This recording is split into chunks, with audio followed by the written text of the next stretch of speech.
Good morning, everyone, and welcome back to NETGEAR's SMB webinar series. Thank you for joining us. This quarter, we have a collection of exciting webinars lined up, and we can't wait to share them with you. To start us off, we have Laurent Mazia, our Senior Product Line Manager for Smart and Managed Switches, joining us from Paris, and a special guest from our friends at ZeeVee, Art Weeks, the product manager for IP products. They will be talking about AV technology and NETGEAR's SDVoE Alliance. Take it away, guys. Thank you, Rachel. Hi, everyone. Good morning, good afternoon. This is Laurent Mazia speaking from Europe today. Really happy to have this webinar with ZeeVee and Art Weeks today. Hello, Art. Thanks for joining. How are you? I'm great. Thank you, Laurent. Very excited to participate today. Oh, thank you so much. So without further ado, let's go over the agenda today. We are going to explain what is the SDVoE Alliance. And quickly after that, Art, you will take over, and we really want to get an overview of your ZeeVee Zyper 4K solution. It's all about professional AV, and that's the main theme today. And after this, well, I'll come back and try to explain what is the best practice for designing a good switch network, supporting audio, video over IP, especially supporting high quality, latency-free SDVoE solutions. And at the end of this webinar, we will obviously go to the QA. So let's start. I'm pretty sure you all know NETGEAR. You know this global networking company. We deliver innovative products to businesses and service providers and consumers. But today, we want to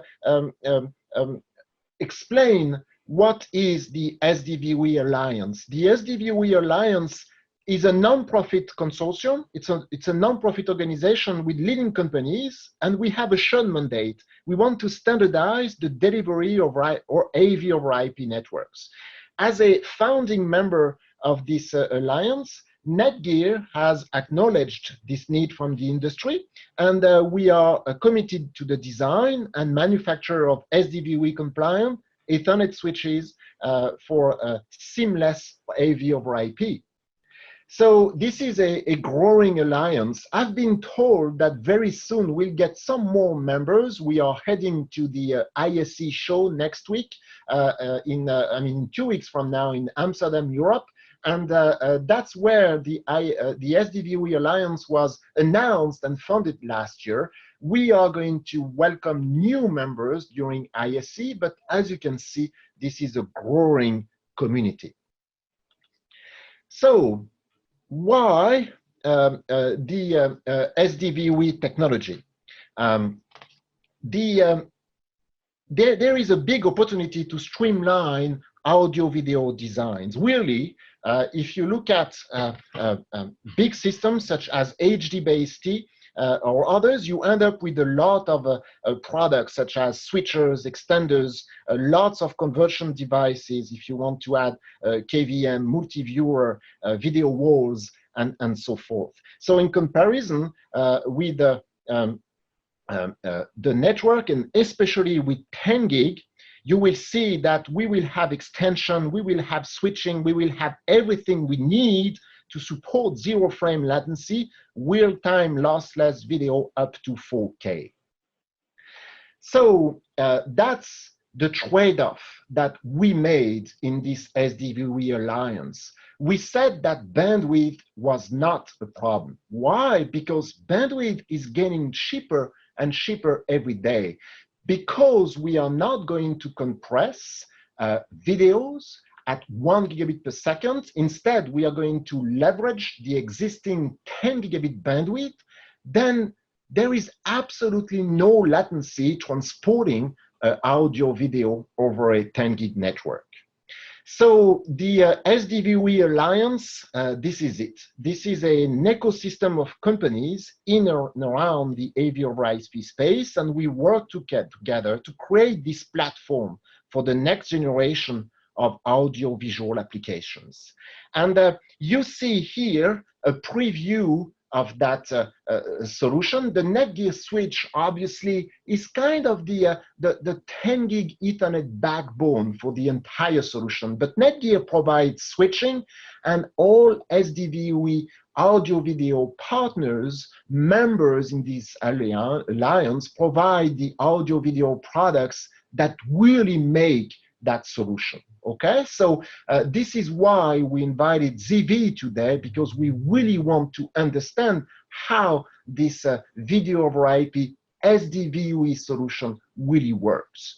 So Art, I think it's all yours now. Thanks in advance. Great, thank you, Laurent. Let's see if I can share the screen properly here, and we'll get going. All right, so I want to introduce you to one of the ZeeVee family of products called the Zyper 4K. The Zyper 4K is an audio-video distribution system that distributes uncompressed video over that 10 gig network. And right at the top here is just a little bit of a quick explanation of why we're talking about 10 gigabit networks. If you look at video in the industry today, a common resolution is 1080p. And 1080p at 60 hertz or 60 frames per second is 2 million pixels and over 3 gigabits of data per second. So you can immediately see that's not going to fit onto a 1 gigabit network.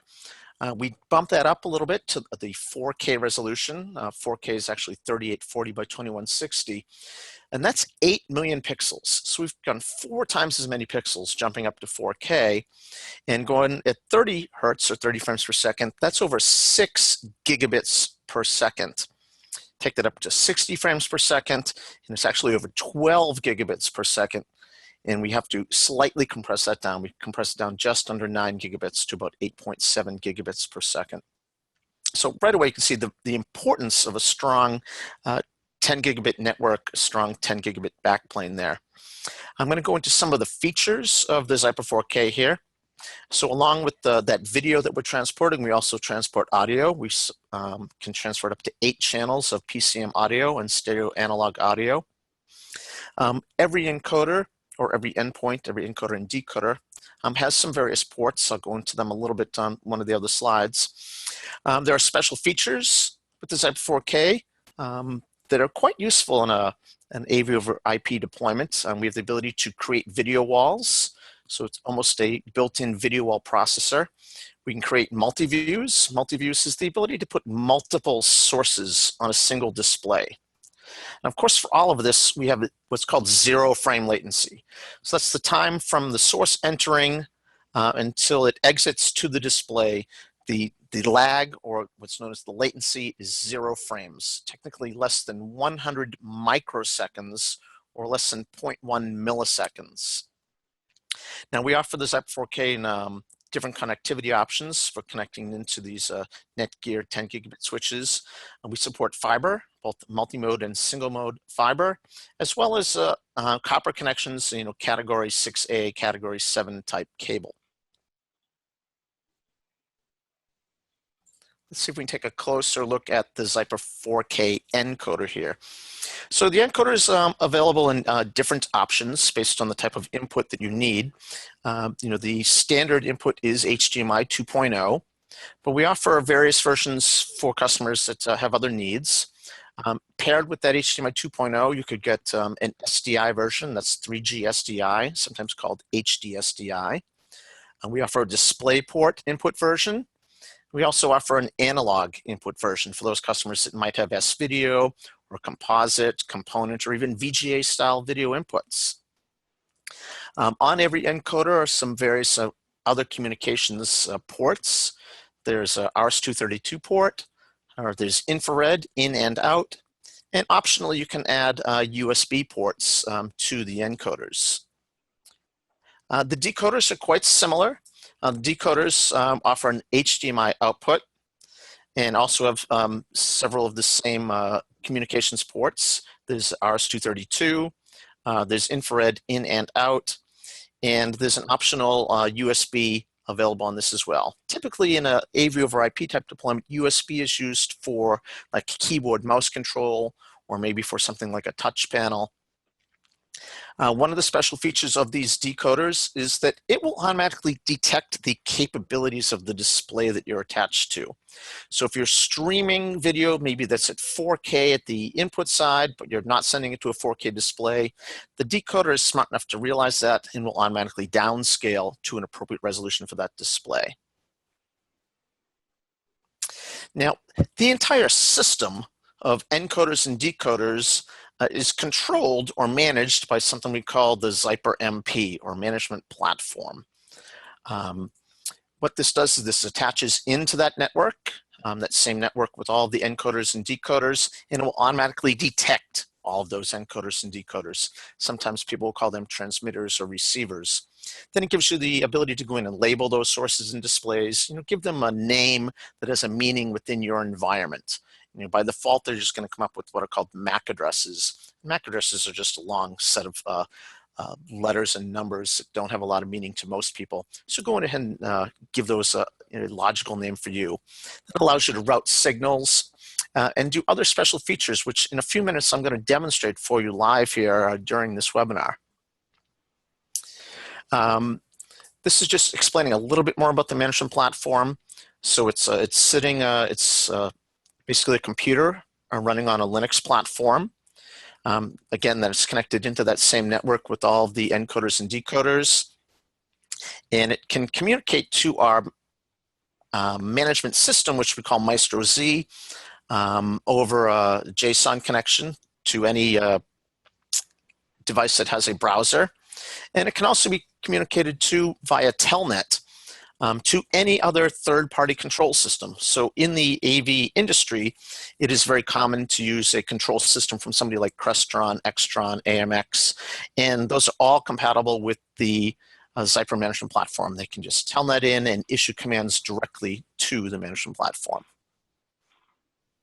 All right, so now we want to jump into a MaestroZ demo. I'm going to show you some of the features of MaestroZ and just how easy it is to control a MaestroZ platform. So let's going to change to the share. So now that I'm sharing my browser screen. So here I'm just running Chrome. And I've accessed the management platform by simply putting in the IP address for that platform here, which is 172.16.6.46. And by default, I'm showing the available sources and available displays in my system here. And you can see sources to the left. I happen to have 4 of them, and I've given them all custom icons. And I have displays on the right. I'm going to go through here quickly. So I'm just going to disconnect all of these sources so you can see what things look like when you're not streaming video. You can see that now they've kind of become blank and have a yellow outline around them. The yellow outline indicates a kind of a warning condition that you've got a display up and running, but it's not receiving a source at this time. Now, if you want to send a source to a display, it's as simple as a drag and drop. So I'll grab a source over here, and I'll drop it on a display to the right, and you'll get some immediate, visual feedback here that things have happened. The outline has now become green, indicating that it's receiving a source. It will move over that same icon, so you can easily tell that this is the source that I've dragged there, and I'll also grab the name. This one is called Wildlife, and you'll see the name there is Wildlife as well. And I can drag that same source onto multiple displays as such, and you see they all took that same icon and the same name. I can drag any one of these other sources over just as easy. That's as simple as it gets. Drag and drop a source over to a display. If you happen to be running a tablet instead of a laptop with a mouse, it's a touch thing. You touch the source on the left, and then you touch the display on the right, and that will move your data. Now let's take a look at a couple of special features of MaestroZ, show you how easy it is to do a couple things. Let's go to video walls. So I open up what's called the walls panel here, and I'm going to create a new video wall. To do that, I click on the plus symbol here. Just to bring up what's called the video wall editor. I'm going to start by just putting in some rows and some columns here. You see it starts to build the wall. Then you go to your displays, and I've gone ahead and labeled them ahead of time. This one's called bottom left, so I'll drop it there. Top right, bottom right, and then top left. Then I want to give this a name. We'll call it wall 2 and hit create. So now I've created a wall here. You can see it's called wall 2. If I want to put something onto that wall, again, it's a simple drag and drop. So I'll go to my sources on the left, drag that to my wall here in the middle. Actually, I need to change the join to fast switch mode. It's giving me a little warning. Do that again here, drop that onto that wall, and you'll get feedback in 2 places now. You'll see that this took the icon and from that source, and all of the displays are now showing that it's using that source as well. So let's show that again. I'll drop this different source onto the wall. The wall will get that new icon, as well as every display will get that icon. So that's a very quick and easy video wall. And we support video walls in various sizes. You can create anything you want up to a 5x5 video wall. So 25 displays. Let's take a look at another feature here called multi-view. Show you how easy it is to create a multi-view. I'm going to close walls just to give us a little more room here. Multi-view, again, is the ability to have multiple sources on a single display. So I'm going to hit the plus there to bring up the editor. And we give our customers a bunch of preset patterns here to make it easy and quick to create a multi-view. For example, if you want to do a 2x2, click on 2x2 and it will bring up this 2x2 window. Then you drag the various sources into the appropriate locations that you want them. You give it a name. We'll call this MV Test 1, just so it has a name. I will save it. Now I've got a new multi-view here called MV Test 1. Which then if I want to use that multi-view, in this case, you drag the multi-view onto a display. So I've done that there. You do get that visual feedback, and now that display is showing that 4-quadrant multi-view. Quickly, I'll just show you a couple of the other preset pattern options that you can create. You can do a 3x3 if you like, so up to 9 different sources. You can create what's called an L-shaped pattern. So there's the various L-shaped patterns. An L-shaped pattern is when you have a larger source that you want to maybe highlight more than the others, and then you have, smaller windows on that screen for your other sources. I only have 4 sources. It is permissible to reuse a source on the screen, so we'll call that L-view and save it. So now I've created another multi-view. And that is just as easy to use. I can take that and drag it and drop it onto a display, and it will be showing that multi-view. One more quick feature or some other things to point out. So you have walls, you have something called zones. Zones give you the ability to change all of your displays at once. So if I want to drag a source onto 2 or 4 or all my displays at once, I'll create a zone that includes all of those displays. Take that, drop it onto the zone, and all of the displays happen to be in that zone will get that new source. In this case, that zone had those 2 displays, so you can see that that took it. That's my demonstration of MaestroZ and introduction to the ZeeVee 4K. I hope that everybody has found that informative. And I'm going to hand this back to Laurent. Thank you. This is incredibly interesting. Thank you so much. Let me reshare my screen now.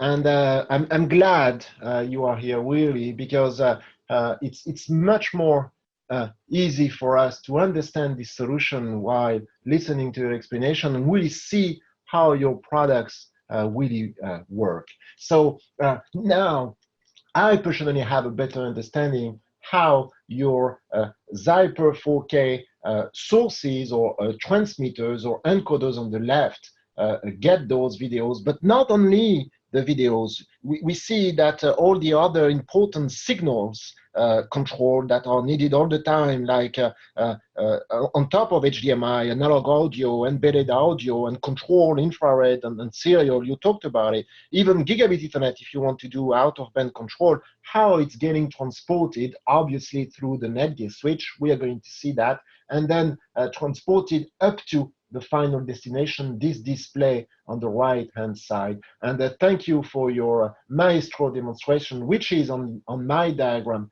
this SDVoE controller right on the middle.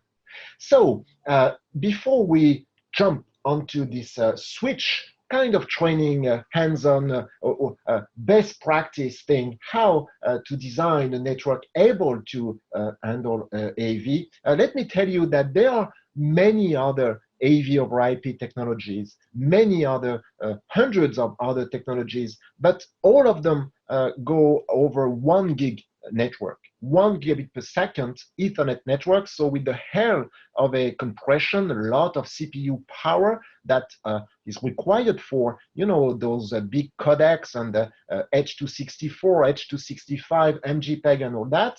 But despite that difference with the tunnel latency too, the switching architecture remains the same, either 1 gig or 10 gig, okay? So everything we are going to cover now about this SDVoE Alliance with NETGEAR and ZeeVee special guest today, both.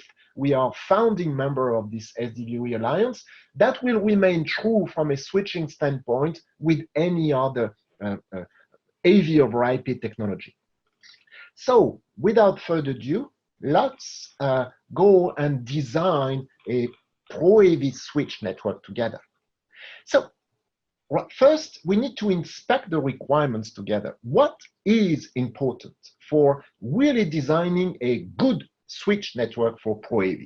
Will be, you know, the codec used for that installation, will that be important? The answer is no. We are not going to consider that. From a switching standpoint, the video over IP can be good or bad, but you know, from a switch standpoint, it doesn't really matter. Latency, the same, whatever the level of latency that is required between lossless or zero latency transmitting, or if latency can be acceptable from a switch standpoint, it's not relevant, because switchings are much faster than any AV technology. We talk about microseconds, right, of hop-to-hop latency, while for video, what matters is, you know, a millisecond, because video frames are made of milliseconds. So the switch latency is so small that we don't care about any latency requirement. So the technology itself in terms of codec and the latency doesn't matter. What will be important to review together today will be the bandwidth. What is the bandwidth requirements? Because that will have a direct effect on the switch BOM, okay? Second, what is the main requirement group for audio and video over IP? On the typical Ethernet network, you will see that it's all about multicasting. So let's go and review basically 2 types of installations together. From a bandwidth standpoint, let's first inspect a typical single switch installation. Why a single switch? Well, because obviously that's the easiest way of presenting this, but also many AV over IP installations, many of your future, maybe video over IP installations will be based on a single switch. It means that you have enough ports on that Ethernet switch to handle and to connect all the sources, the encoders, and all the destinations, the decoders, okay? And again, it can be 1 gig or 10 gig. So obviously, the requirement will come from these transmitters and receivers, encoders and decoders. Obviously, if they are 1 gig, we are going to go for a 1 gig switch. If they are 10 gig devices, understand SDVoE devices such as ZeeVee ZyperVoE offering, because only SDVoE technology goes 10 gig, then we will go for a 10 gig switch. For us, switching vendors, this thing is easy. When you will probably meet with AV customers, you will probably have to do some kind of explanations about, you know, the media with the copper cabling, good up to 100 meters, 328 feet, with Cat6a, with fiber required when you have a longer run. So 1 gig, 10 gig, that's an easy choice in terms of bandwidth for single switch. Now it's going to be trickier when we have a multi-switch installations. Why would we have multiple switches? Well, maybe we have several buildings. It's kind of a campus or a retail mall, or you don't have enough ports on the first switch to connect all the encoders and decoders, maybe. So the bad thing about the multi-switch installation is that, well, it looks easy at first glance, right? Because you will have the exact same choice over there and over there. 1 gig or 10 gig depends on these encoders and decoders. But most likely at first, when we are not very much experienced with AV installations, we kind of forget about the interconnect. And believe me, the interconnect is extremely important because we have to calibrate that section in order to let those video streams go through. So look at this very good Google finding. It's a simple pipe. That's some plumbing, but whatever the amount and the quantity of water, whatever the section of that pipe on the left, the overall bandwidth, the overall throughput will be determined by this smallest part over there, right? So that's the exact same thing on a typical AV installation. Please remember that we have to calibrate the interconnect. So let's take it this way. If that wasn't a 10 gig solution, let's say it's 1 gig AV encoders and decoders. We have 1, 2, 3, 4, 5 encoders over there. We have 2 outputs on the same switch and another pair of decoders on the other switch. We must maybe be able to transport those 5 video streams simultaneously to any single destination. So if that's a 1 gig technology, 5 gigabits per second unidirectional will be a requirement on that link, 5 gig. So probably multi-gig link or 10 gig uplink. If that was a 10 gig installation, this time with SDVoE encoders and decoders, such as ZeeVee Zyper 4K, 5 encoders would represent 5 gigabits of potential bandwidth. So we would need 5 times 10 gigabits, 50 gigabits. 50 gigabits of potential bandwidth to calibrate on that interconnect. See, that's not the same story. So multiple switch installations, the interconnect is the key. Okay, so we just reviewed the bandwidth and the interconnect, especially between 1 gig and 10 gig installations. Now, let's jump to the software. It's all about multicast, right? Because whatever the AV technology can be, 1 gig or 10 gig, all of them, without any possible exception, will be based on UDP low-level multicast traffic. And that's how the Ethernet world came in, right? And multicast, when you think about it, is a beauty. Now, well, you must follow those requirements because they are quite strict. Back to our single switch installation with 2 encoders and 2 decoders, very, very simple installation. That very switch must be capable of IGMP snooping and IGMP querier in order to understand those messages from the encoders and decoders. Do you remember when Art was demonstrating live the drag and drop between sources and the display destinations? That was materially click on the source and drag it to the display.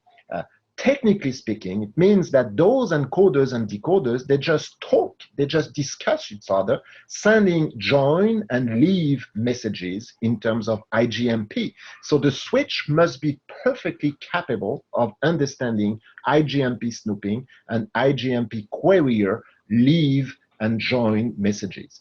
IGMP snooping and querier are strong requirements. If you want to have a fast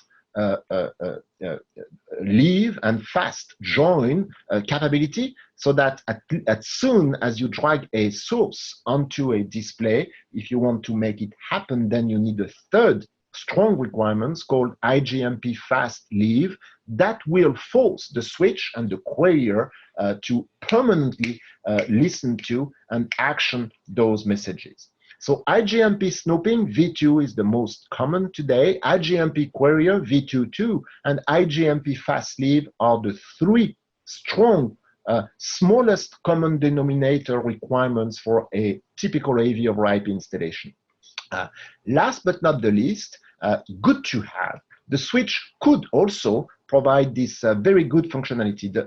Dropping unknown multicast packets means that every single other UDP unknown kind of multicast traffic should be discarded by the CPU if that was not registered properly by the querier, if there was no proper receivers listening to them, so that we make sure that only the valid multicast goes through. So my advice today is that if you want to configure a given switch for this IGMP, you may want to do it at the VLAN level, okay? Because it can be fastidious to do IGMP snooping enablement on all the ports, AGMP querier enablement on all the ports, and same thing for fast leave. That's a hell of a operation, a lot of clicks if you, for instance, configure a switch using the web GUI. So using a VLAN configuration, by default, the VLAN number 1, it's only 3 operations, 1 for each, and it's much more elegant. Okay, now let's quickly review the multi-switch installation, because what's the difference? Well, you will tell me there's no real difference on this switch with this switch and that switch. We must have the exact snooping, querier, and fast leave IGMP settings. That is right. But you add some kind of complexity with those interconnect links again, because the bad thing with a single, the bad thing with a typical layer 2 multicast installation is that the layer 2 multicast is quite meant to stay local on the switch if you have a local querier on that switch. So the multicast information will not really travel automatically to the second switch. In order to have that happening, you need to either set up a master querier so that the other switches can subscribe to that querier, so they will share that first switch querier, or you can activate a strange feature for layer 2 called the multicast router. So the multicast router is not layer 3, that's a strong layer 2 operation, but that forces the switch on the left and the switch on the right to transmit and listen to the IGMP messages. So that is a requirement for the interconnect. But I have a better proposition for you today. Instead of configuring those tricky things, I would really advise a stack here, okay? Because if we take 3 switches from the same family, and if we stack them, then automatically you have a big logical unit. You can configure it all at once like a single switch, a single logical unit for IGMP snoop, querier, and fast leave, and the stack processing will take care of everything through the stacking links. There is virtually no configuration. Okay, so remember, for multicasting, for layer 2, for simple and robust video over IP installations, multiple switches might mean automatically go stack. You know, that's the best advice we can give you today. So thank you for listening that. We just reviewed bandwidth, 1 gig, 10 gig, and multicasting, 3 strong IGMP requirements. So is this complex? Yeah, probably it could be complex if we have, you know, maybe somebody not really used to manipulate those IGMP settings. So really for that, to take the complexity out of such a AV over IP deployment, we at NETGEAR created the M4300 switches that are pre-configured, really seriously pre-configured for easy and true AV, multicast zero-touch configuration, namely IGMP snoop, IGMP querier, and IGMP fast leave are already enabled, already configured out of the box for all the 4300 series switches on VLAN 1, so that there's virtually nothing to do. We just plug the ZeeVee encoders and decoders. We connect the Maestro management unit on the switch, and it's done. You may not even need to know the switch IP address in that layer 2 standalone or stack operation. Okay, so the 4300s are quite special. They are really much the switch series of choice for AV over IP due to that pre-configuration. So 4300s are quite famous now at NETGEAR because we do a lot of other things with a rich feature set for layer 3, for stacking and all that. But today the topic really was about video over IP. My goal now, that's my conclusion, I want to give you the best advice, the best practice for AV over IP in general. For 1 gig switches, we have choice between the 4300s, which are pre-configured, as we just said, and the smart switches. If you want to have a lower price point, you always have the solution at NETGEAR to go smart switch instead of a fully managed 4300 line. The only thing to remember is that the smart switches will have to be configured, right? So it's a manual configuration requirement for multicast IGMP when the 4300s will be ready to go for 1 gig, whatever the AV technology is for AV installations. For 10 gig now, when my slide will come up, you will see the 10 gig M4300s that are the best choice for SDVoE installations with the Zyper 4K modules and coders and decoders, for instance. If price point is very important, you may go for a 10% lower price per port, do some savings with standalone smart switches this time, which are perfect and very good, but again, remember that they will have to be properly configured. So that is the conclusion today for our webinar. I want to thank again Art for coming over. Thank you so much for your demonstration. I hope we gave you a clear view on what is video over IP and how SDVoE Alliance and SDVoE technology is probably the best choice for high-end 4K delivery with virtually no latency and no compression. And remember that NETGEAR reliable, affordable, and easy-to-use switch solutions are best for these deployments. Art, thank you very much. And I think it's time now to go through our Q&A session.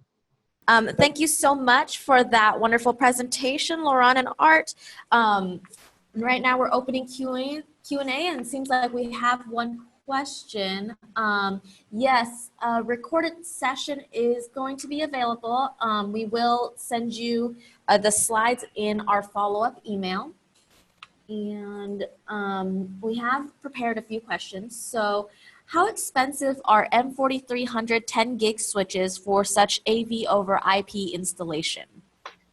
Well, we have many flavors, but let me give you just one example. On the 8x8F, so 16 port of 10 gig Ethernet, 8 copper, 8 fiber, all independent line rate. 8x8F for 16 ports retails under the $1,600, most likely everywhere. So to answer your question, the best way would be, around or under $100 per port, which is very affordable.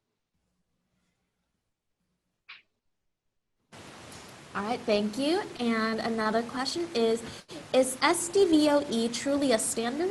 Are products and solutions interoperable with other brands within this SDVoE Alliance? Wow, that's a great question. Maybe Art, you want to take this one? That is a great question, and the answer is they all are based on a common technology. They all share a common API. Now, each member of the alliance that produces endpoints, of which ZeeVee is one, does have its own set of unique features. We all build our own unique pieces of hardware, so ZeeVee may have some features that another member's products do not have. But for the very simplest of features, streaming video from point A to point B, there is compliance there where you could hook up one SDVoE encoder and stream it to a SDVoE decoder from a different supplier. A good example of that might be, one of the members, for example, that makes projectors, and they implement this SDVoE decoder functionality in the projector itself. So you could stream from a ZeeVee SDVoE encoder to that embedded SDVoE decoder found in that projector. Thank you, Art. That's a great explanation. So on the switch side, I hope you guys understood that the multicast is a standard at on this Ethernet world. So the NETGEAR switches are perfectly interoperable with any other SDVoE technology, but conversely, ZeeVee installations can require other switches. There is absolutely no obligation whatsoever. All that is based on standards, and that's why we believe it's a strong technology, because at the end of the day, you and customers should have the choice for your 10 gig backbone. It's our job to make it the best one possible, but you deserve that choice. All right, so we have another question from Scott.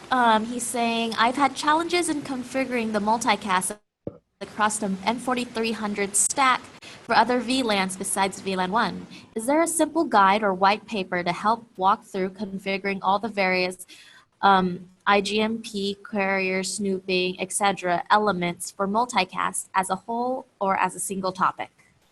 Wow, that's a very good question, Scott. Thank you for asking. And no, I mean, I'm afraid I don't have a ready-to-go document. So let us put together this week a collection of smaller documents that we have, KBs, how-tos, and PDF pages across our documentation, so that we can please provide you with a rapid overview.